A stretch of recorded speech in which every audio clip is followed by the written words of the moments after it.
여러분들은 그저 아관파천이다. 파천, 임금님이 떠나는 것을 파천이라고 하는데, 러시아 공사관으로 고종이 그저 가서 거기서 새로운 개혁정치 준비하고, 그리고 조금 더 있다가 오늘날 덕수궁이라 불리우는 경궁에 가서 1897년에 대한제국 선포했다. 이 정도로 이해하고 계실 수 있는데, 그 사이에 고종이 여자 상궁에 복식을 하는 이 치욕적인 사건에 대해서는 어느 누구도 생각하지 못하고 있는 겁니다. 왜 이랬겠습니까, 이것이? 이것이 바로 국가 지도자의 무능함, 그것 때문이기도 하지만, 그러나 일본 제국주의가 바로 그렇게 만든 것이기도 합니다. 또 앞서 이야기하자면 국가 지도자의 무능함, 기득권층들의 무능함, 그리고 엄청난 탐욕들이 바로 조선을 그렇게 만든 것이고 외세를 끌어들인 것이기도 한 것이죠. 앞서 문학진 의원님께서 말씀하셨지만 우리 농민군들이 이 나라의 부정부패를 없애버리고 새로운 조선을 만들겠다라고 하는 열망을 가지고 이제 봉기를 일으켰을 때 거꾸로 그 농민군들을 죽여달라고, 자신의 백성들을 죽여달라고, 부모가 자기의 사랑하는 딸과 아들을 죽여달라고 도살자들을 불러들였습니다. 외국 군대를 불러들인 거예요. 이게 바로 고종과 민항우의 모습이었던 겁니다. 결국은 그렇게 불러들인 군대가 이 사람들을 스스로 죽이게 만든 것이기도 한 것이죠. 백성들의 힘은 살아있는 겁니다. 오늘날 우리가 이 엄청난 힘을 가지고 새롭게 태어나려고 하는 것들도 백성들이 살아있는 것이고, 과거 앞선 우리 백성들의 힘을 계승한 것이기도 한 것이죠. 슬픈 이런 역사들을 극복하기 위해서 당시 조선의 백성들이 어떻게 했는지 여러분들은 잠깐 우리가 생각을 해보셔야 할 것 같습니다. 동학이라고 하는 것이 서학에 반대되는 것이다. 이건 너무나 잘 알고 있는 이야기들입니다. 사실 서학에서 좋은 점은 여러 가지가 있었습니다. 여러분이 아시다시피 서학이 당시에 조상 제사를 금지한다, 이런 충격적인 내용은 존재했지만은, 그러나 평등에 대한 이야기는 그 무엇보다 중요하게 받아들여졌습니다. 1760년대, 70년대, 80년대 영조 후대부터 정조대의 천주교 신앙을 받아들였던 이 사람들은 당시 개혁을 하자는 사람들이었습니다. 이 안에 천주교 신자분들이 여러분 계실 거라고 생각을 하는데, 당시에 천주교는 개혁적 사고를 가지고서 받아들였던 것은 분명합니다. 그리고 처음 천주교를 받아들일 때 조상 금지라고 하는 제도는 없었습니다. 당시 로마에서 예수회라고 하는 선교회가 천주교, 지금 서강대학교의 재단이 예수회입니다. 현재 이 예수회가 동방전교를 하러 옵니다. 아시아로. 그때 로마 교황한테 요구했던 내용은 간단합니다. 우리는 예수님을 믿는다라고 하는 그 이야기 하나만 있으면 된다. 그 나라의 제도, 문물, 민속, 의식 모든 것을 다 받아들일 수 있다. 그렇기 때문에 당시 청나라로 들어왔던 예수의 신부들은 청나라가 갖고 있는 모든 제도를 받아들였던 거예요. 그 나라가 갖고 있는 유교적 특성들, 또 만주의 어떤 특성들, 이런 거 다 받아들인 겁니다. 그런 내용들이 천주실이나 칠극이나 이런 내용에 담겨 있었고, 이 내용이 조선으로 건너져 오면서 당시 조선의 실학자들은 조상 숭배 금지라고 하는 것은 아예 생각하지도 못하고 제일 중요한 평등 정신에 대한 개념으로 접근을 했던 거예요. 그래서 남자, 여자 평등하게 이야기하고, 그리고 양반, 중인, 평민, 노비, 천민 5단계로 나뉘어져 있었던 이 신분제도상에 있는 모든 사람들이 평등하게 대화를 나누었던 것입니다. 여기 계신 분들 아마 명동성당 다 가보셨을 겁니다. 명동성당이 우리나라에서 만들어진 최초의 근대적 성당입니다. 그 성당은 왜 그 자리에 만들어지게 된 거냐? 그 자리가 바로 역관 김범우라고 하는 사람의 저택이기도 했고, 그리고 김범우가 그 자리에서 처형당했던 장소이기도 한 겁니다. 김범우는 가장 초기 천주교 신자이기도 한 것이죠. 역관이었기 때문에 상당히 부자였었습니다. 그래서 그 집을 일종의 성당으로 이용을 했던 것이었죠.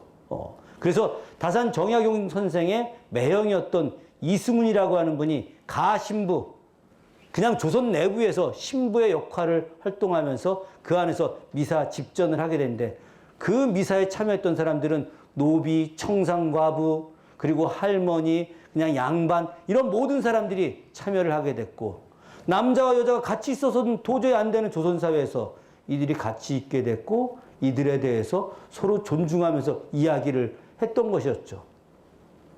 그러다가 그 사건들이, 그런 미사들이 발각이 됐고, 나중에 1801년에 바로 이제 신유박해 때 김범은 그 자리에서 처형을 당하게 됩니다.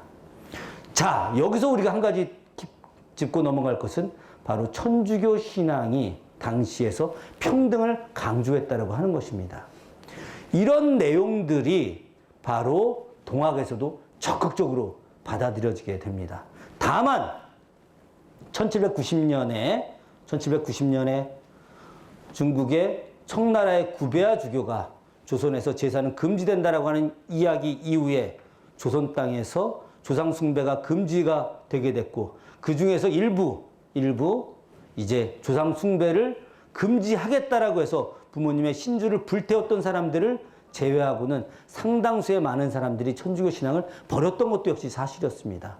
그러나 당시 천주교에서 있었던 평등 정신은 지속됐던 것이죠.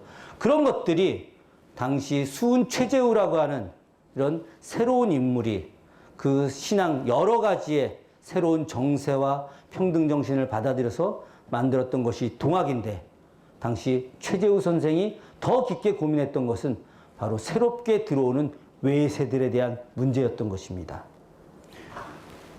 많은 외세들이 쳐들어오는 거예요. 그래서 이 나라가 뺏길지 모르는 겁니다. 그렇기 때문에 이 나라를 외세에게 넘겨주지 않기 위해서 모든 사람들이 평등해져야 된다라고 하는 이 사고와 더불어서 자주의식을 키워냈던 거예요.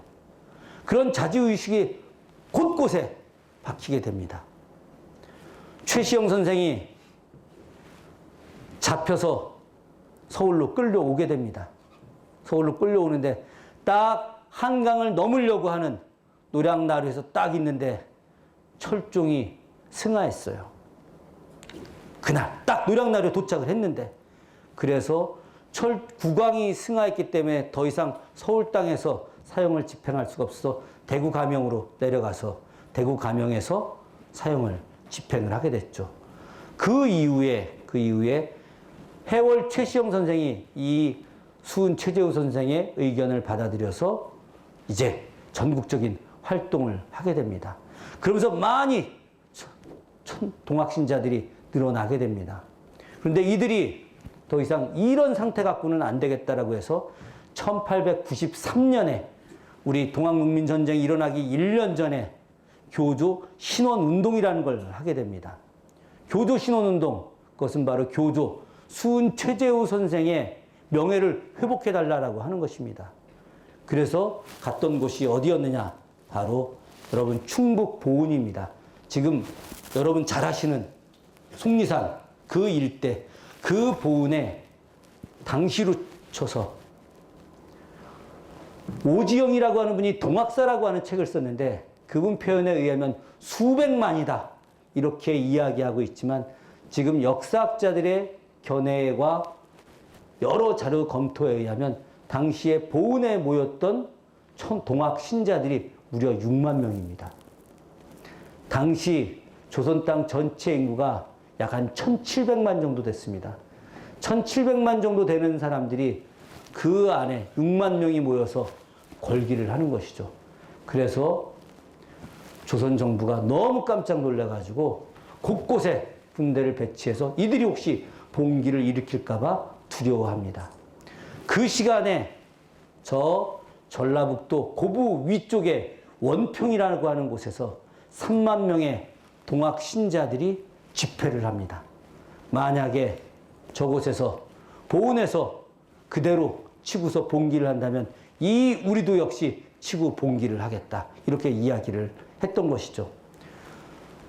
보은에서의 집회의 중심 인물은 그 유명한 손병이었고 해월 최시영과 손병이 중심이었고 저쪽 원평에서의 집회는 녹두장군 전봉준이었었습니다. 그러나 이쪽에서 제대로 일을 풀어내지 못했기 때문에 왜 그러느냐? 앞서 문학진 의원님도 말씀하셨지만 이 농민군들은 국왕의 존재를 당시 부정하지는 않았습니다. 다만 개혁을 하자는 것이었지 부정하지는 않았기 때문에 이들이 국가에 대해서 침탈하고 국가를 갖다 망가뜨리려고 했던 생각은 전혀 당시에 갖고 있지 않았기 때문에 그래서 봉기까지는 갖지 않았던 것이었던 거죠. 중요한 것은 당시 전봉준이라고 하는 인물이 이제 전라도 일대에서 새로운 농민군의 지도자로 부상을 하고 있었다고 하는 사실입니다. 그런데 뜻하지 않은 사건이 발생을 하게 됐습니다. 당시에 이분들이 새롭게 이제 국정도 좀 개혁하고 또 탐관오리들도 좀 나가라 뭐 이런 이야기들을 했는데 그것에 대해서 백성들이 연명으로 해서 상소를 하게 됩니다. 그 상소는 소두가 즉 처음으로 이름을 올리고 그것을 주도했던 인물이 전창혁이라고 하는 인물인데 이분이 바로 녹두장군 전봉준 장군의 아버지였어요. 잡아간 겁니다. 잡아가서 고부 관하에서 얼마나 두드려 팼는지 거의 죽게 생겼습니다. 조선시대 법률은 말입니다. 절대로 가명이 아닌 곳에서 즉 관찰서부인 가명이 아닌 곳에서는 사람을 절대 죽일 수가 없습니다. 절대로. 반드시 이들은 가명으로 올려보내서 가명에서 국왕의 판결을 받아서 가명의 터에서만 죽일 수 있게 되어 있는데 이것은 일개 관하에서 고부 군수가 사람을 때려서 거의 죽게 생겼으니까 그 안에서 죽게 되면 본인이 문책을 받게 되니까 내보냅니다. 그래서 전창혁 선생이 한 달 만에 그 맞은 그 피로를 그리고 그 고문을 이기지 못해서 끝내 숨을 거두고 말죠. 물론 전봉준 장군이 이것 때문에 아버지와의 개인적인 문제 때문에 봉기를 일으킨 것은 아닙니다. 여러분들이 너무 잘 아시다시피 고부군수 조병갑이라고 하는 인간이 타막하기가 이루 말할 수 없었죠. 예전에 제가 대학 다닐 때 부르던 동학 농민가 중에 이런 내용이 있었습니다. 만석보 터지는 물에 새날이 열리니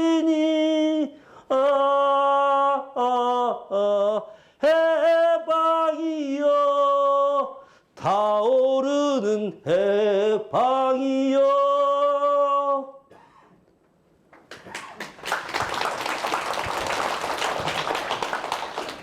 여기서 만석보 터지는 소리, 만석보 터지는 물, 이것이 무엇을 의미하는지 잘 기억하지 못합니다. 예전의 백성들에게 있어서 가장 중요한 것은 농사입니다. 가족들을 지키기 위해서, 자신의 마을의 공동체를 지키기 위해서 농사를 짓는 것 너무 중요하죠. 그런데 거의 대부분 빼앗겨 버립니다. 토지를 갖고 있는 사람이 별로 없어요. 우리가 조금 어려운 역사적 용어로 지주전호제라고 합니다. 지주와 전호. 전호라고 하는 것은 우리가 잘 알고 있는 소작농이에요.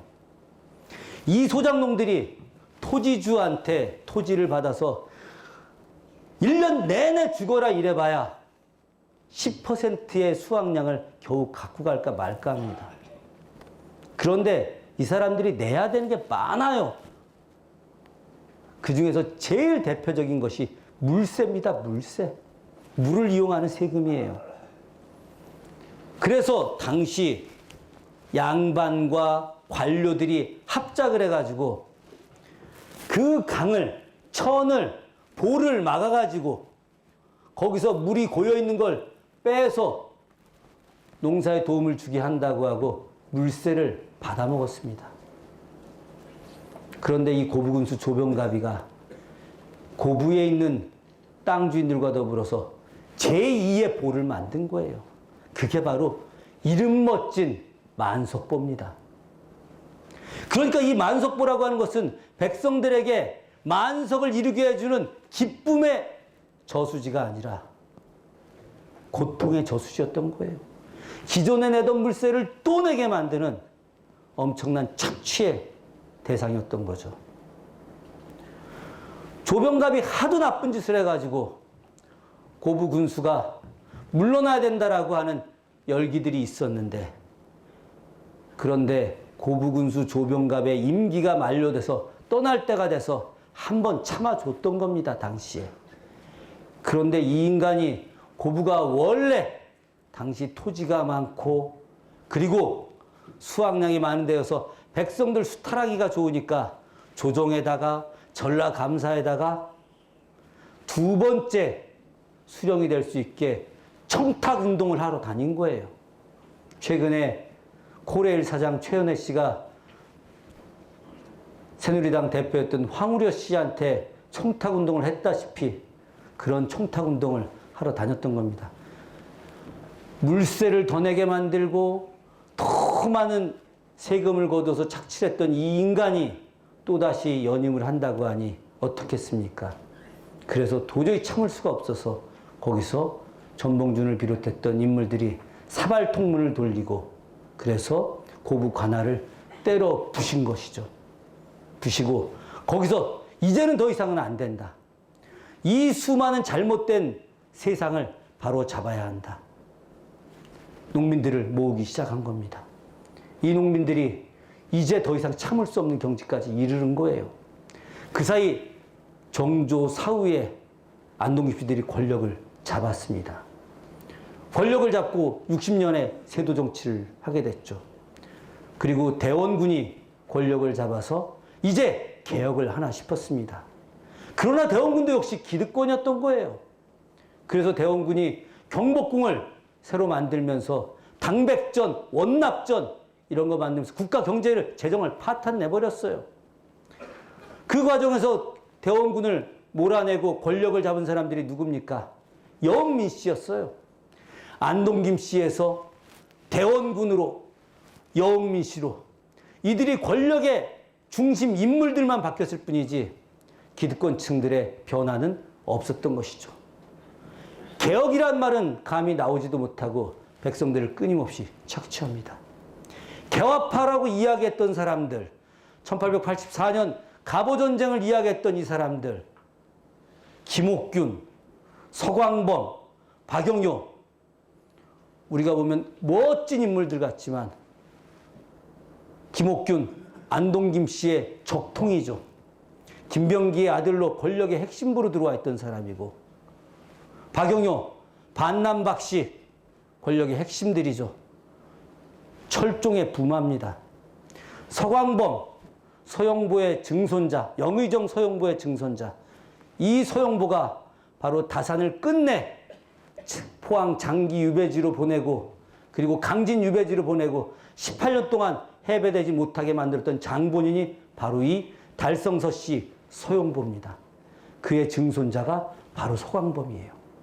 이들이 실제 개혁을 이야기하지만 그러나 그 개혁이라고 하는 것이 철저하게 일본에 기댄 개혁 아니었었습니까? 이들 모두가 나중에 다 엄청난 침투로 변절을 하게 되죠. 처음부터 개혁을 조선의 주체적으로 조선 백성들의 힘으로 바로 기득권, 민중 이들이 합쳐서 새로운 조선을 만드는 일을 했어야 하는데 전혀 그렇게 하지 않고 철저하게 자신들 중심으로 하는 개혁의 역할로만 나갔기 때문에 그런 것들이 모두 실패했던 겁니다. 지금까지 군주를 비롯해서 관료들 그리고 소위 말하는 기득권층들이 이제 정신을 차리고 이 나라를 바로잡아주기를 간절히 기다리고 그래서 자신들이 고통에 차 있음에도 불구하고 참고 또 참았던 이들 모두가 이제는 더 이상 참을 수가 없다고 판단을 한 겁니다.